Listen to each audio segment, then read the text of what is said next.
우리 지난 시간에 이 아리마대 요셉에 대해 나누었는데 여러분 아리마대 요셉 기억하십니까?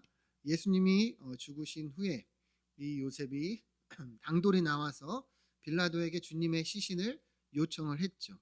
사실 이 사람은 유대의 공회원이고 높은 위치에 있는 또 예수님의 제자였지만 이 유대인들의 시선이 두려워서 그 사실을 숨기고 있었습니다. 그런데 예수님이 십자가에서 달려 죽으신 이후에 이렇게 공개적으로 주님의 제자인 것을 드러냈죠. 왜 그랬습니까?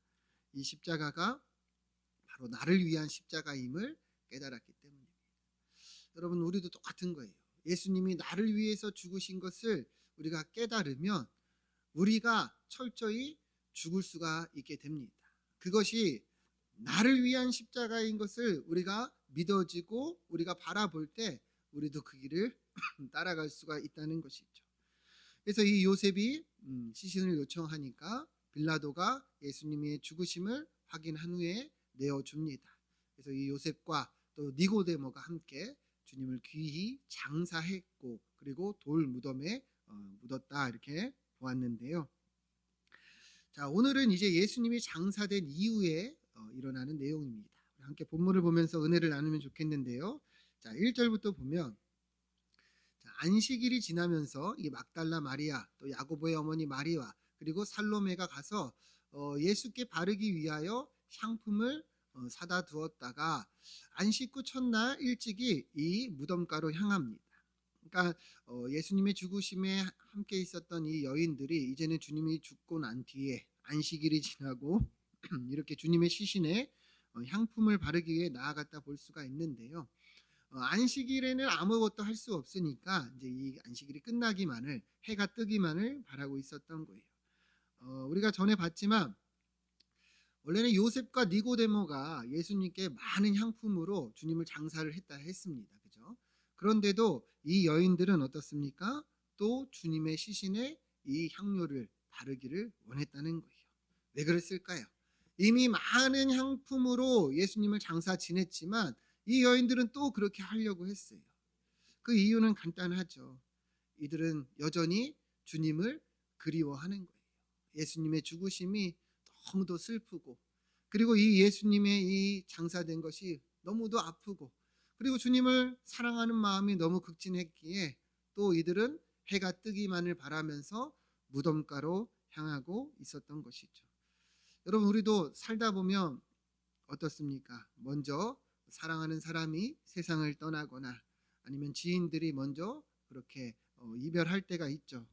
그때 우리가 느끼는 감정은 너무도 슬프고 너무도 괴롭죠. 그죠? 너무도 마음이 아프고 그리운 마음이 드는데요. 전에 제가 한 자료를 보니까 어떤 리서치에서 그 인간이 겪는 이제 스트레스 순위들이 있어요. 인간들이 언제 큰 충격을 받느냐 보니까 대부분이 다 죽음에 대한 거예요. 죽음을 겪을 때. 첫 번째 1등이 바로 자녀가 먼저 죽으면 이 부모가 겪는 스트레스가 사람이 겪는 스트레스 중에 가장 큰 스트레스를 겪는다고 합니다. 2위가 또 배우자가 먼저 죽을 때, 5위가 형제나 또 자매가 그러할 때, 아니면 이제 11위가 가까운 지인이 죽게 되면 또 친구가 죽게 되면 먼저 세상을 뜨게 되면 사람은 그처럼 비참한 마음을 갖게 된다는 것이죠. 그런데 이 죽음이 이렇게 인간에게 있어서 너무도 큰 스트레스고 절망이고 아픔이지만 사실은 우리가 어떻습니까? 이 죽음 앞에서 할 수 있는 것이 아무것도 없는 거죠. 그렇죠? 사랑하는 사람이 먼저 죽게 되면 우리가 무엇을 할 수 있을까요? 그저 그 사람을 추억하거나 아니면 장례를 그냥 잘 치르는 것 외에는 딱히 할 수 있는 것이 없다는 것이죠. 여러분 이것이 우리 인간의 어떻게 보면 가장 큰 아픔이고 또 절망이다 이렇게 볼 수밖에 없는데요. 오늘 본문도 그러한 장면을 여실히 보여주고 있는 거예요. 너무도 사랑했던 주님이 십자가에서 죽으시고 이 무덤에 장사되었지만 이 여인들이 할 수 있는 것은 그저 죽은 그 시신을 다시 향료를 바르는 것 외에는 없었다는 겁니다. 자, 본문을 계속 보시면 그런데 이들에게는 또 하나의 고민이 있었어요. 뭐냐? 3절 말씀 보면 이제 무덤으로 가긴 가는데 이 무덤 문 앞에 있는 돌을 누가 굴려줄 수 있겠는가? 이제 이런 고민이 있었어요.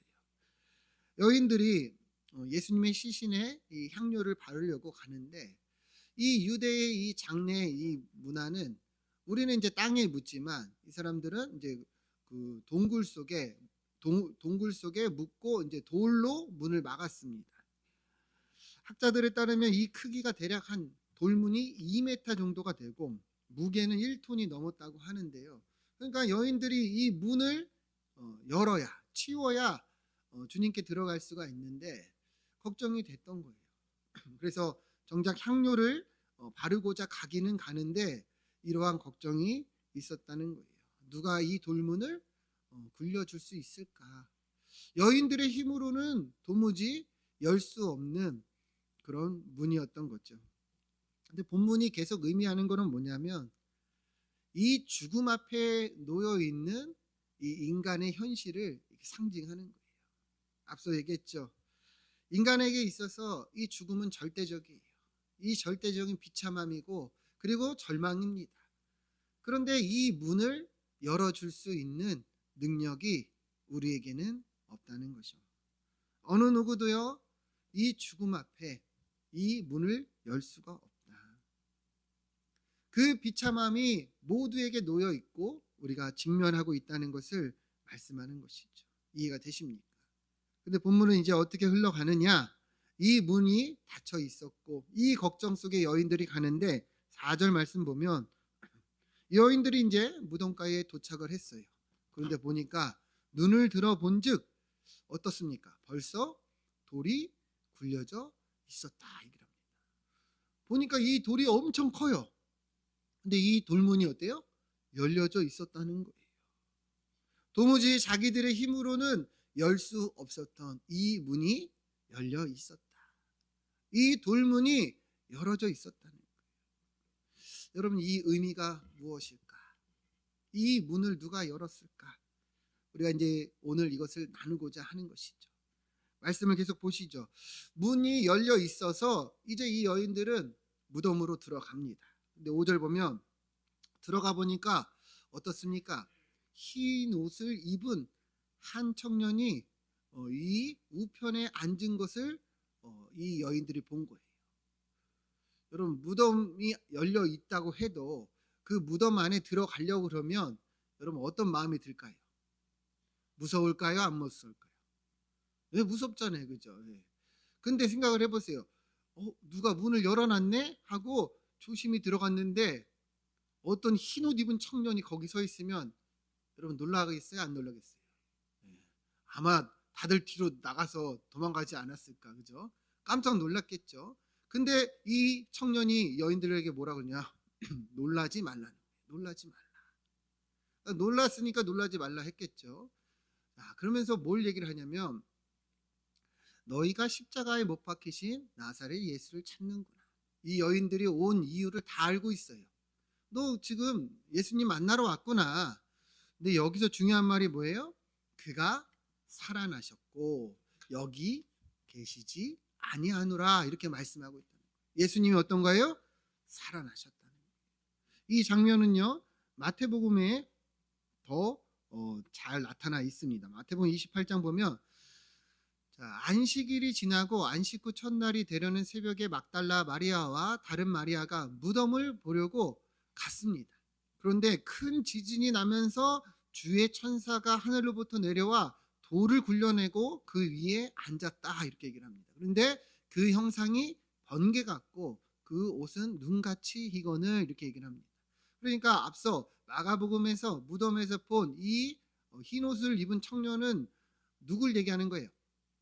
하나님의 천사죠, 천사. 그러니까 천사가 지금 돌문을 열어준 거예요. 그리고 이 천사가 이 여인들에게 이야기를 하고 있었다는 것을 말씀하는 것이죠. 근데 우리가 이 천사가 한 말을 잘 봐야 되는데 여러분 이 천사가 뭐라고 그랬냐? 너희가 예수님을 찾는구나 하면서 예수님이 뭐라 그래요? 살아 살아나셨다. 살아나셨다. 여러분 믿으십니까? 네, 살아나셨다.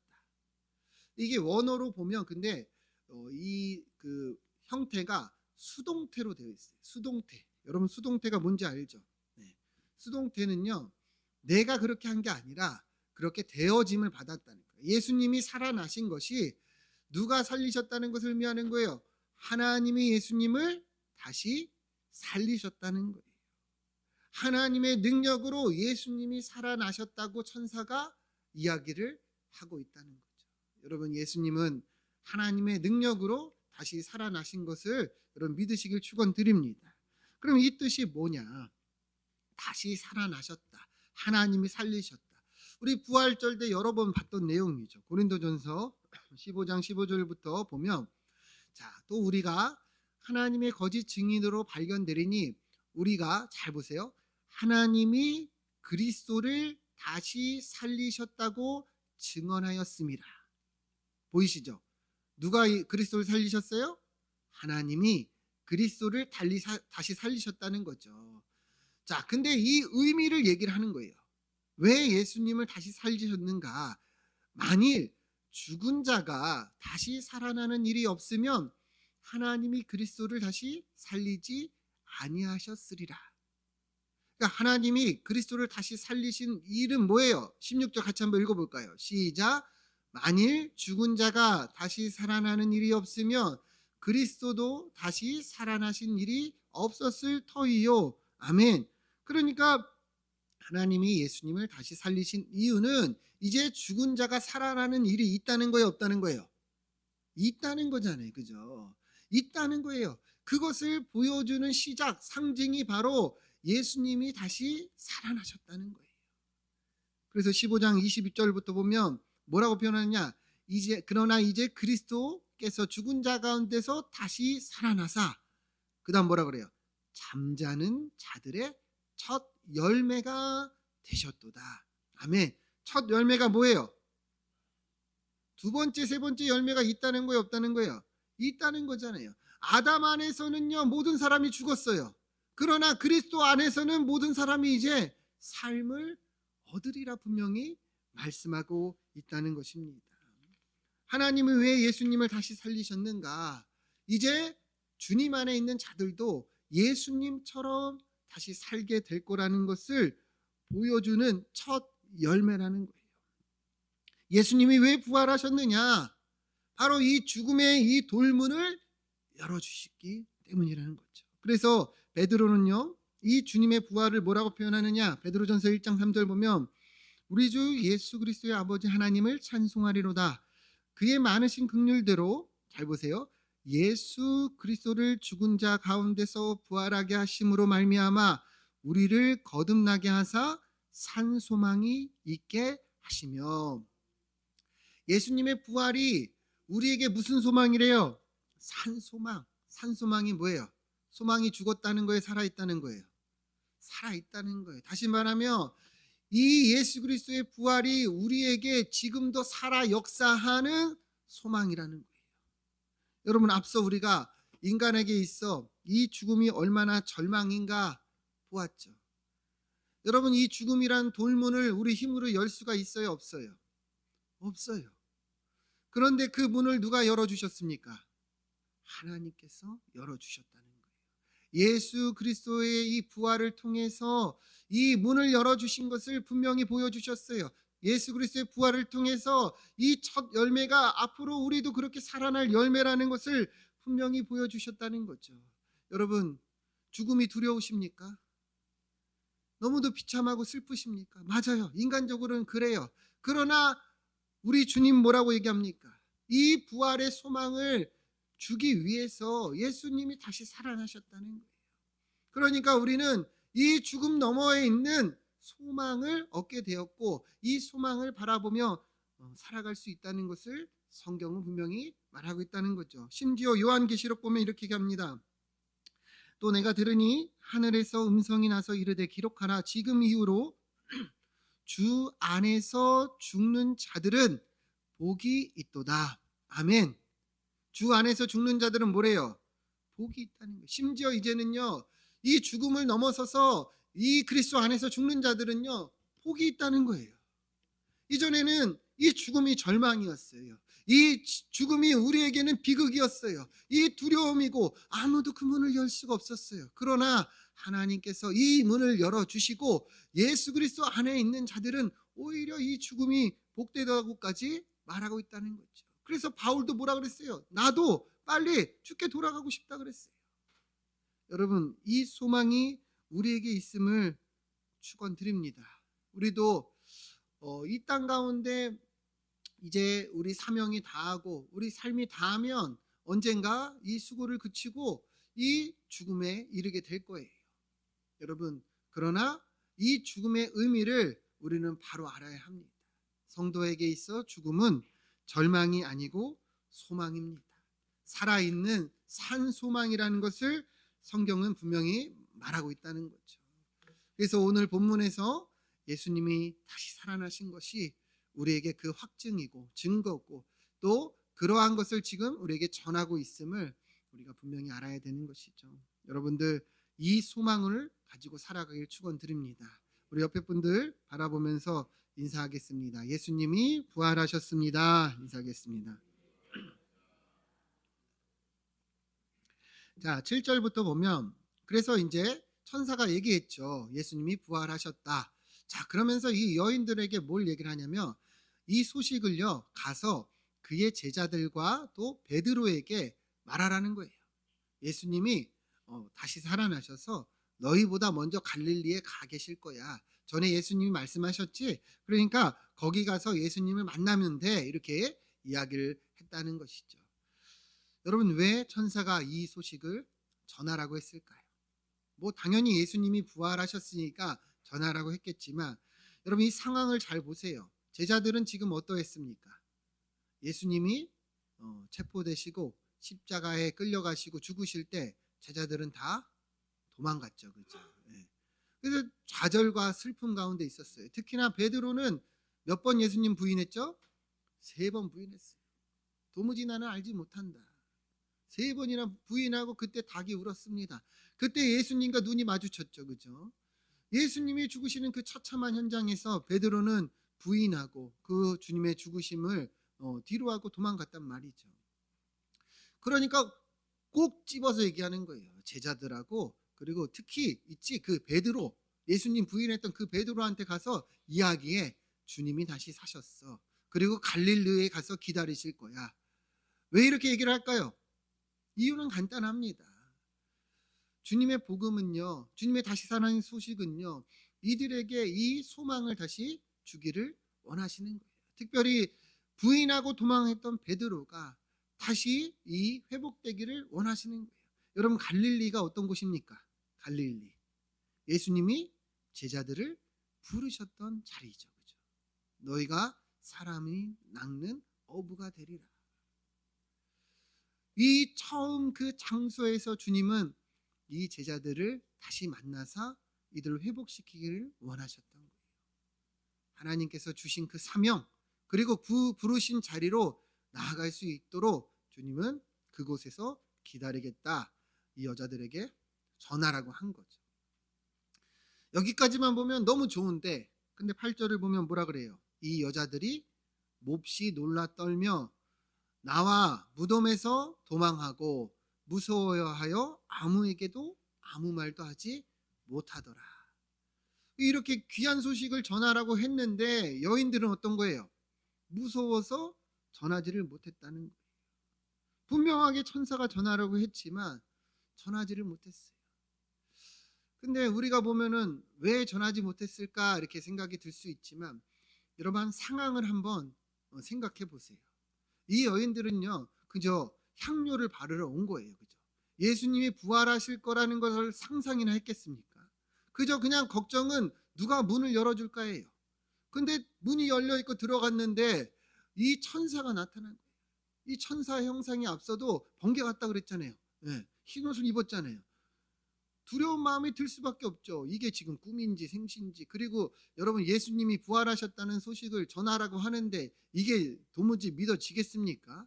특히나 이 당시의 여인들은요 아무런 이 말의 증언함에 그 법적 효력이 없을 정도로 그 신분이 낮았어요. 근데 여인들이 뭐 자기들이 전한다고 한들 누가 믿어줄 것이며 오히려 이 자기들의 위치가 더 힘들어지지 않을까 그런 생각이 들 수도 있었겠죠. 그러니까 무서워서 전하지를 못한 거예요. 여러분, 그런데 이 모습이 어쩌면 우리의 모습일 수도 있는 거죠. 수없이 성경은, 주님은 우리에게 이 복음을 전하라고 얘기하잖아요. 그렇죠? 근데 여러분 어떻습니까? 이 중요한 소식을 우리는 전하고 있습니까? 아니면 이 여인들처럼 내가 전한다고 한들 뭐 믿기나 하겠어? 내가 전한다 한들 뭐 능력이 나타나겠어? 두려워서 아무 말도 못하고 있지 않으십니까? 우리 9절 보시면, 그래서 예수님이 이제 안식 후 첫날 이른 아침에 살아나신 후에 전에 7 귀신을 쫓아내어 주신 막달라 마리에게 먼저 보이셨다 얘기를 합니다. 그러니까 이 여인들 중에 마리아가 있었잖아요. 그죠? 근데 전하지 않으니까 이제 어떻게 해요? 예수님이 직접 이 여인에게 보이시고 만나 주신 거예요. 요한복음을 보면 이 마리아는요, 예수님이 이 죽으신 무덤에서 슬피 울고 있었어요. 슬피 울고 있어가지고, 그래서 이 예수님이 가장 먼저 만나 주셨다 볼 수가 있는데, 중요한 것은 뭐예요? 만나 주신 후에 이 10절 보면 마리아가 가서 또 이 예수님이 살아나신 소식을 전하였다 얘기를 하는 거예요. 그러니까 예수님은 다시 마리아에게 보이신 후에 가서 전하라고 또 말씀하셨다는 거죠. 그러니까 이것도 우리에게 똑같은 거예요. 여러분, 오늘 우리가 이 말씀을 보면서 무엇을 봅니까? 예수님이 부활하신 이 소식을 우리도 또 다시 전해야 된다는 것이죠. 전하지 못하고 있었던 우리의 삶이 이 여인들의 삶과 똑같죠. 그러나 주님은 다시 말씀하시는 거예요. 가서 전하라. 가서 전하라. 자, 그런데 안타까운 건 뭐예요? 이 마리아가 이 슬퍼하는 이 제자들에게 전했는데 11절 보시죠. 그들은 예수께서 살아나셨다는 것과 마리아에게 보이셨다는 것을 듣고도 믿지 아니하리라. 그러니까 처음에는 이 여인들이 전하지 않았죠. 그래서 예수님이 이 마리아에게 보이셨죠. 마리아가 또 가서 이 예수님의 부활 소식을 전하였지만 제자들은 또 믿지 않았다. 여러분, 이것이 무엇을 말할까요? 우리가 처한 현실이 그러하다는 것을 정확히 보여주는 거예요. 여러분, 제자들은요, 예수님과 3년을 동고동락했습니다. 그죠? 얼마나 많은 기적과 얼마나 많은 역사를 보았습니까? 그죠? 그런데도 예수님이 부활하셨다는 소식을 믿어요, 못 믿어요? 못 믿어요, 못 믿어. 못 믿는다는 거예요. 그러니 우리가 여러분 세상에 나가서 여러분들의 뭐 자녀나 지인이나 아니면 형제들, 배우자에게 여보 예수님 믿어야 천국 가. 그러면 여러분 아멘하고 나 오늘부터 교회 나갈게 합니까? 안 돼요, 안 돼요. 그죠? 제자들도 믿지 못했는데 세상 사람들이 어찌 믿겠어요, 그죠? 안 믿는다는 거예요. 안 온다는 거예요. 이것이 우리가 처한 현실이라는 것을 정확하게 보여주고 있는 거죠. 그러나 중요한 것은 무엇이냐? 그러함에도 이 복음이 전해지고 또 전해지고 주님의 은혜를 입은 자들을 통해서 또 전해지고 전해져서 이 믿지 아니했던 사람들이 주님께 돌아오고 돌아오는 역사가 일어났다는 거죠. 믿지 아니했던 이 제자들도 그렇고 초대교회 많은 성도들도 그렇고 많은 이방인들도 그랬습니다. 기독교의 2000년 역사는 늘 그러했어요. 여러분, 복음은요 내 지혜나 이성으로 믿어지는 게 아니에요. 하나님의 은혜와 능력으로 믿어집니다. 처음 기독교가 전파될 때는 다들 반대하고 박해하고 거부합니다. 그러나 그 속에서 믿은 자들을 통해서 또 이 복음이 전파되고 전파되면서 많은 이들이 예수님을 믿고 돌아오는 역사가 일어나게 된다는 것이죠. 여러분, 우리도 그렇잖아요. 여기서 처음부터 예수님 믿은 사람이 어디 있겠습니까? 믿어지지 않죠. 우리의 머리로 어떻게 이것이 믿어지냐고요. 근데 돌아보니 우리가 지금 믿고 있는 거잖아요. 우리가 지금 그 은혜 속에 있는 거잖아요. 그러니까 본문은요, 우리의 현실 속에서도 이 복음을 계속해서 증거하고 또 증거해야 되는 것을 말씀하고 있는 거예요. 복음은 사람의 지혜와 능력으로 전파되고 전해지는 게 아닙니다. 우리의 믿는 이 사람들, 특히 막달라 마리아 같이 가장 낮은 자리에 연약한 자들을 통해서 이 복음은 증거가 된다는 것이죠. 여러분, 올해도 우리 10월에 새생명 축제를 또 계획합니다. 여러분들은 어떻게 이 축제에 임하십니까? 지금부터 우리가 기도하고 지금부터 우리가 준비하고 그 영혼을 위해서 우리가 마음을 다해야 이 복음이 증거될 수 있다는 것을 우리는 분명히 바라봐야 한다는 거죠. 에휴, 전한다 한들 뭐 믿겠어? 뭐 교회 한번 온다고 해서 뭐 예수 믿겠어? 뭐 그렇죠. 예. 그러나 믿게 하는 건 우리가 아니라 하나님의 능력이라는 거예요. 믿어지는 거지 믿는 것이 아닙니다. 믿어지니까 믿는 거예요. 그러니 여러분과 저는 그 사명을 다하면 되는 거예요. 저와 여러분들이 믿고 있는 것처럼 우리가 복음을 증거하고 전할 때 그들도 하나님을 믿게 될 수 있다는 거죠. 앞서 우리가 뭘 나누었습니까? 예수님이 다시 사신 것이 무슨 의미냐? 이 죽음을 넘어서 우리에게 산 소망을 주신다. 우리도 다시 부활하게 될 것을 말씀하고 있다는 거죠. 근데 저하고 여러분은 뭐예요? 이 기쁜 소식을 나만 누리고 나만 알고 나만 믿어서 무슨 천국에 가겠다고 말씀하냐는 거죠. 주님은 우리에게 분명하게 얘기하잖아요. 전하라는 거예요. 전하라. 듣든지 아니 듣든지 뭐 하라고요? 전하라는 거예요.